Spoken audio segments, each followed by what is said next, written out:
মেয়েরা সুন্দরভাবে লেখাপড়া করতে পারে, বাল্য বিবাহ থেকে তারা দূরে থাকতে। শেখ হাসিনা 41 সালে যে বাংলাদেশকে একটি উন্নত রাষ্ট্রে পরিণত করবেন তার দৃষ্টি আকর্ষণ করছি, যাতে আমার থেকে স্যার বা আমার প্রতিষ্ঠানের থেকে একটু ছেলে মেয়েরা যেন একটু সুন্দরভাবে ক্লাসে বসে একটু ক্লাস করতে পারে।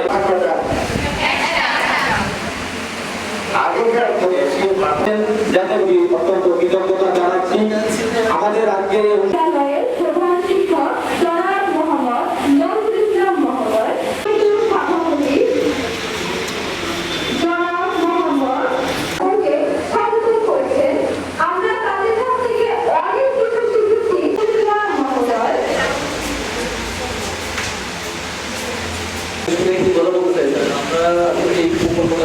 ভালো প্রকল্প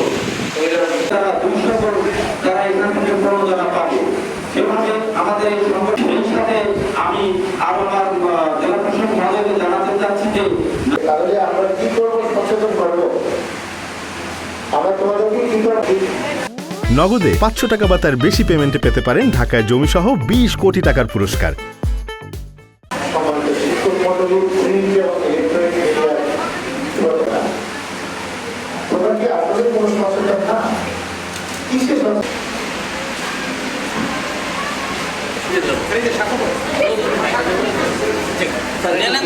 পৃথিবীতে দেখবেন